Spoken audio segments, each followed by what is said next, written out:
Introducing the African Diaspora News Channel app, your gateway to stories that's overlooked by the corporate mainstream media. At African Diaspora News Channel, we cover stories that don't receive mainstream attention, and we serve as the voice to the global Black community.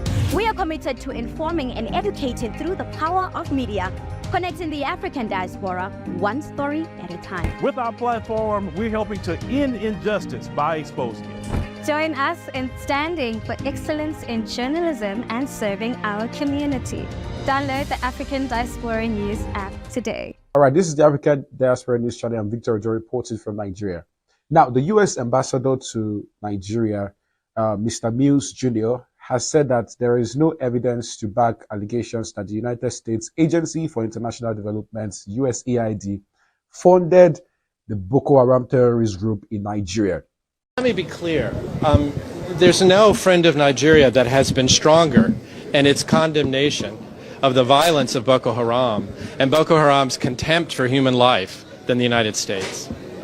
We have labeled Boko Haram since 2013 a foreign terrorist organization, a designation that was designed to block Boko Haram from carrying out any asset transfers to the United States, allows us to arrest and seize members of Boko Haram, and allows us to cooperate in investigations with the Nigerian government.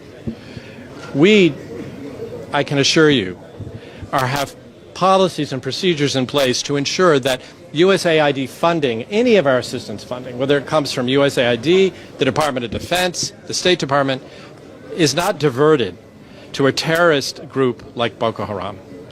There is absolutely no evidence that I have seen that that has occurred. And certainly if we ever had evidence presented to us that a program funding was being diverted to Boko Haram, we would immediately investigate, along with our Nigerian partners. And so I just want to be clear that when it comes to Boko Haram, the United States stands with Nigeria in wanting to rid this country of the scourge that organization represents. Now, recall that I brought you a particular video that the U.S. Congressman Scott Perry recently claimed that the USAID funded terrorist groups like Boko Haram, Al-Qaeda, ISIS, and the rest of them. So even if the Republican congressman did not provide any evidence, this issue has raised a lot of concerns in Nigeria.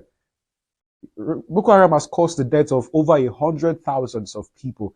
So in a recent development, the U.S. ambassador now said his government has monitored and is still monitoring money spent in Nigeria. And none of that, went to Boko Haram.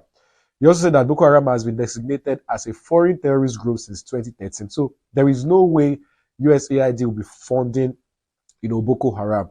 So he said, okay, if you are saying that, we sponsor Boko Haram, come out with your evidence. Show us, right? Present it to us. Let's thoroughly investigate it, in collaboration with Nigerian, partners. So Mr. Mills also, retreated U.S. commitment to Nigeria in helping to combat Boko Haram, saying that no friend of Nigeria, has been very committed to fighting Boko Haram like the way U.S. has been so committed in the fight of Boko Haram, like the United States. Mr. Mills still continued to say that they are the closest friends to Nigeria as far as this fight against Boko Haram is concerned. Well, I don't know about that. But one thing I know is that there was a time in this country, Nigeria, where the United States,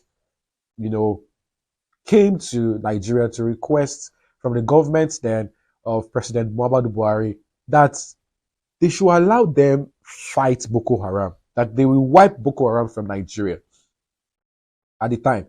That if they had given them that, power to fight Boko Haram, that Boko Haram would have been cleared a long time ago.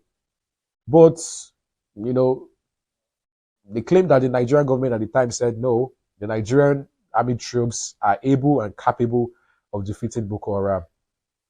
Now, this whole thing about Boko Haram and USAID, it is the truth that me I'm interested in. We need to know what is going on, right?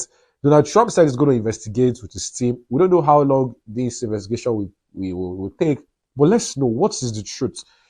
You know, is it Mills? Is this Scott Perry? Who has the point? You know, anyways, what's your take? Leave it in the comment section. I'll be reading your comments to know what you think about this issue.